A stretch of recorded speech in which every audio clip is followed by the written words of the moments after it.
बड़नगर में corona positive मरीजों की संख्या लगातार बढ़ती जा रही है। 2 दिन पूर्व पॉजिटिव मरीजों की संख्या 29 थी व 6 मई को एक साथ 5 पॉजिटिव मरीज रिपोर्ट आने से आंकड़ा बढ़कर 34 हो गया।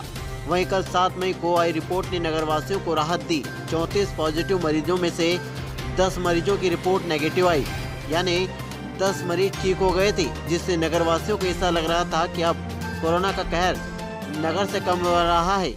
लेकिन जैसे ही 8 मई शुक्रवार को सुबह आई रिपोर्ट में एक ही परिवार के 8 सदस्यों की पॉजिटिव रिपोर्ट आने से नगर में फिर हड़कंप मच गया।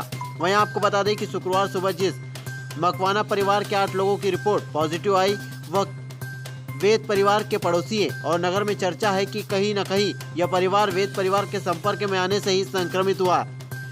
वहीं बता दें कि आवश्यक दिशा निर्देश भी जारी किए गए हैं, जहां पर कलेक्टर आशीष सिंह ने मीडिया से चर्चा के दौरान बताया कि अभी शहर में 8 से 10 दिन और कर्फ्यू का सख्ती से पालन करवाया जाएगा। वहीं आवश्यकता है यदि 10 दिन और सख्ती से कर्फ्यू का पालन कर लिया गया तो निश्चित तौर पर बड़नगर से कोरोना की चेन को तोड़ा जा सकता है। News India analyst Razak Khan की रिपोर्ट। गया है कोरोना की दृष्टि से अगर देखें 41 यहाँ पर पॉजिटिव केसेस आ चुके हैं। हालांकि अच्छी बात यह है कि यहाँ पर जो वायरस का फैलाव है वो 3-4 फैमिलीज तक ही सीमित है और यहाँ के स्थानीय प्रशासन ने और यहाँ के डॉक्टर्स की टीम ने अच्छा काम करके इंस्टीट्यूशनल क्वारंटीन सभी को चूँकि करा दिया था। ज़्यादातर लोगों की रिपोर्ट्स यहीं पे आई हैं और यहाँ से पॉजिटिव हुई हैं।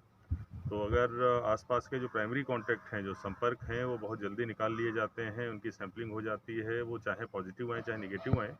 अगर पॉजिटिव आते हैं तो उनका इलाज जल्दी चालू हो जाता है, तो वायरस की जो चेन है वो ब्रेक हो जाती है। सर, कंटेनमेंट एरिया क्षेत्र के जो लोग हैं उनके क्या ब्लड सैंपल सभी के लिए जाएंगे जो लोग हैं? जी नहीं, देखिए ऐसा नहीं है। कंटेनमेंट एरिया के सभी लोगों का सर्वे करने की कोई आवश्यकता नहीं है। जो प्रोटोकॉल है आईसीएमआर का, वो ये बोलता है कि जो हाई रिस्क कॉन्टैक्ट हैं या जिनको प्राइमरी कॉन्टैक्ट्स ही बोलते हैं, कि उनकी फैमिली के लोग होते हैं, उनके साथ उठने बैठने वाले लोग होते हैं, उनके साथ यात्रा किए हुए एक गाड़ी में लोग होते हैं, केवल उनके सैंपल लेने का प्रावधान है। बाकी जो आसपास हैं लोग जिनसे बहुत ज़्यादा मिलना जुलना नहीं होता है, उन पे नज़र रखी जाती है। उन पे सर्वे और स्क्रीनिंग की टीम जाके देखती है कि कहीं उनको सिम्टम इस प्रकार के सांस में तकलीफ वाले या सर्दी खांसी जुकाम वाले तो नहीं हो रहे हैं। अगर वो नहीं है तो उसमें सैंपल की कोई भी आवश्यकता नहीं। सर, कर्फ्यू में किस तरह की ढील दी जाएगी अभी? देखिए अभी बड़नगर में मैं ये कहूँगा कि आप सभी लोगों के सहयोग से हम लोग उस मुकाम पर आ गए हैं कि लगभग सारे सैंपल्स एक को छोड़कर सबकी रिपोर्ट आ चुकी है।